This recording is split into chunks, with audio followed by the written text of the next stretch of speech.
Hegang, a city in China's Heilongjiang province, was once made famous overnight for its extremely low real estate prices. Now it has once again made news, this time for another reason. On December 23rd of 2021, the Hegang Human Resources Bureau announced their new fiscal restructuring plan. In it, they announced that they would stop hiring government staff. Although deleted shortly after, the words fiscal restructuring caught the attention of many, as the term was more or less a euphemism for what is essentially financial bankruptcy. Due to the lack of precedence, there is no official Chinese term to describe this financial situation. Thus, it is for the meantime referred to as fiscal reorganization. Since the CCP's establishment in 1949, Hegang is the very first city to implement such fiscal restructuring policies. According to official data, the city's 2020 revenue was 2.3 billion yuan, and its expenses totaled to 13.68 billion yuan. With expenses being over 6 times its revenue, the city has been led with an extremely alarming fiscal deficit. From the information taken from the official State Council of the CCP, the fiscal restructuring plan initiates if either two situations are met.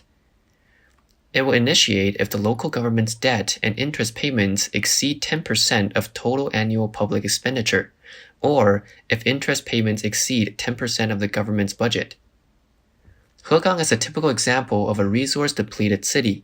Back in 2005, the city's GDP was 11.2 billion yuan and had grown to 25 billion yuan in half a decade, a growth rate far above the national average. By 2013, it peaked at 35.8 billion yuan, with a GDP per capita of 30,000 yuan, which would definitely be considered rich among Chinese cities. During this time, an average coal miner could earn over 8,000 yuan per month, and housing prices were as high as 6,000 yuan per square meter. In comparison, the national average was around 5,800 yuan per square meter. All this growth was due solely to the massive coal industry, and as such, this growth could not last as resources dwindled. Since 2011, Hegang has been identified by the state as the third case of a resource-depleted city. With the gradual depletion of coal reserves as well as a shrinking demand for such fossil fuels, the local long coal Hegang Mining Company had begun to experience annual losses and eventually surpassed 50 billion yuan in debt. Many smaller coal mines have also been forced to shut down, signaling the end of this once booming city. After the loss of their primary industry, Hegang was not only experiencing massive economic decline, but also faced the challenge of a steadily declining population. According to China's historical population statistics, Hegang's population peaked in 2011 with 1.11 million permanent residents, after which it began to shrink. By 2018, the city's population dropped below 1 million people, and by 2020, the population further decreased to 890,000 people. Consequently, the housing prices of Hegang have also plummeted. While housing prices were still at around 3,000 to 4,000 yuan per square meter in 2015, the current price of housing in Hegang had already fallen below 1,000 yuan per square meter, with many second-hand homes being sold at 400 to 500 yuan per square meter. In comparison, other cities with similar housing prices back in 2015 have now risen to between 10,000 to 20,000 yuan per square meter. Right now, it is not unusual to purchase a one-bedroom apartment in Hegang for 20,000 yuan or even a 2,000 square foot house for a little over 100,000 yuan. Such low housing prices have caught the attention of many. In 2019, a seafarer from Zhoushan City published a post on Baidu titled, "While wandering to Hegang, I bought a house for 50K." The author claimed to be a 33-year-old with limited income and was never able to buy a house until he arrived at Hegang. There, he bought an 830 square foot, 2-bedroom house with an elevator and heating for around 58,000 yuan and spent another 10,000 yuan on renovations. He was deeply satisfied with the house and was able to live and work with great satisfaction. Because of this blog, many young people nationwide have been coming to Hegang to buy the cheap properties and settle down, sharing their experiences on social media platforms such as Weibo, Baidu, and even TikTok, creating a trend.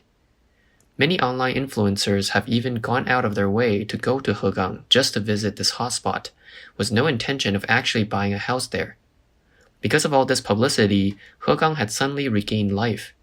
This sudden influx of consumers have helped improve the financial situation in Hegang, as well as counteract the previously diminishing population. With all that being said, Hegang is still just a small remote city with limited employment opportunities, not to mention inconvenient transportation. On top of this, since the beginning of COVID-19, such travel have also been restricted. After the trend began to die off, many people chose once again to leave Hegang. For example, a young man named Xu Kang spent 30,000 yuan to buy a house in Hegang, only to decide to return back to his hometown after realizing that the income level was just too low. However, during the COVID-19 pandemic, due to difficulties in finding a job, he now faced financial difficulties and ended up selling his house for 23,000 yuan. Many others have expressed similar sentiments, saying that while houses are cheap, jobs are few and far between. Some people have been without income for months on end, and others had issues paying for heating, leaving them with no other choice but to leave. Such a short-term economic recovery has only postponed the inevitable, leaving the city in the same economic condition as it previously faced. As we have mentioned many times in previous videos, local governments in China rely heavily on land sales for a source of revenue. As housing prices continue to plunge in Hegang, real estate developers are sure to withdraw. In 2020, real estate investment in Hegang was only 250 million yuan, a 29% decrease from 2019. Total construction also decreased to 415,000 square meters, a decrease of 48% from the previous year, and commercial property sales only amounted to 140 million yuan. If we examine previous years, we can see how big a fall this is. Take 2017, for example. Back then, real estate investment was around 810 million yuan, and property sales totaled 400 million yuan. In just those 3 years, investment has dropped 70% and sales revenue dropped by 65%. Currently, there are only 3 new housing developments in Hegang. The most recent one of these was in 2015. In other words, in these last 6 years, none of the new houses in these communities have been sold at all. Today, it would seem like houses in Hegang are more of a liability than something valuable. This is directly reflected in heating, as local residents pay around 26 yuan per square meter. In a year, most residents will have to pay around 2,000 yuan a year on heating alone. Added on property management fees of around 1,400 yuan per year, and the maintenance costs are unusually high compared to the ultra-low housing prices of these properties. Due to the large number of vacant homes, many homes have been put on the rental market for free, as long as the tenant pays for heating and property management bills. 好房最便宜。鹤岗房子。我给你说个信息。你像我们房住吧，我说他贴着广告出租出卖，人家房子多少钱出租啊？你有交暖气费就行。我住我不得有暖气吗？就交暖气费就这么出租了？这那算出租。不要钱？不要钱，要钱没人住，要不他自己得交暖气费，冻坏管子还不行。As the economy loses its vitality, the city's revenue can also be seen steadily dropping. In 2018, the city's annual revenue was around 2.52 billion yuan, and by 2020, revenue had dropped to 2.3 billion. In contrast, government spendings have gone up, going from 11.57 billion yuan to 13.68 billion in the same time frame.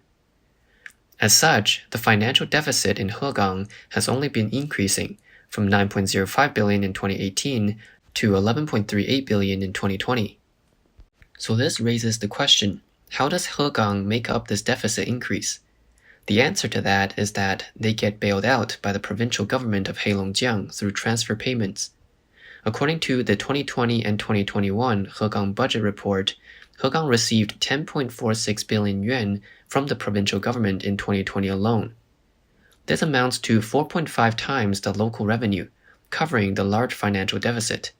However, the provincial government of Heilongjiang is also unable to protect themselves, as the issue of fiscal deficit carries on to the provincial scale. In 2020, provincial revenue amounted to 115.25 billion yuan, compared to the much larger spending of 544.94 billion. As such, the provincial government themselves have to also rely on the federal government to financially support them through the excess revenue obtained from richer districts, such as from Shanghai, Guangdong, and Zhejiang. Such actions are also used in the other northeastern provinces, who also face similar fiscal challenges. However, in the past 2 years, the economy has slowed, and even richer areas such as Guangdong and Zhejiang have been struggling to break even. According to the official data released by China's Financial Column in August of 2021, Shanghai was the only province in the first half of the fiscal year that had a surplus of revenue, while the 30 remaining areas all had trouble covering their own expenses. Most notable were the provinces of Henan, Sichuan, and Yunnan, who all had shortfalls of over 250 billion yuan. In this situation, the provincial government can no longer casually cover for cities' debts like they used to. While Hegang's bankruptcy is inevitable, one can only wonder how many more of these situations will appear in China. Hegang itself was already the third case of resource depletion. If more of these situations appear, the fiscal deficit can negatively affect the respective provinces and in turn drag down the nation's finances. Currently, the biggest problem is that governments around the world generally cut back spending during financial difficulties in order to get by. So why is it that Hegang's expenditures increased in 2020? According to official Chinese news outlets, local governments around the northeastern area, such as Hegang, have all been heavily reducing the recruitment of civil servants and officials. However, because they are worried about civil unrest, they have actually increased their spending through more supervision and stability for the public. As such, this may be why the financial burden has been so high, despite employment reductions. For example, we can look at Tieling, a city in the northeastern Liaoning province with a population of 2.39 million. Recently, the local government held a ceremony installing Tieling guards, hiring over 20,000 people at once, all to maintain local law enforcement. The monthly income of these officers is around 2,000 to 3,000 yuan, which is lower than formal police officers, but is nonetheless a heavy burden for a city of over 2 million to hire, just to maintain stability. Under this Chinese system, the more the economy slows down and puts strain on people's livelihoods, the greater the government spends on law enforcement to maintain stability. This will inevitably create a vicious cycle of increased expenditure during times of financial crises.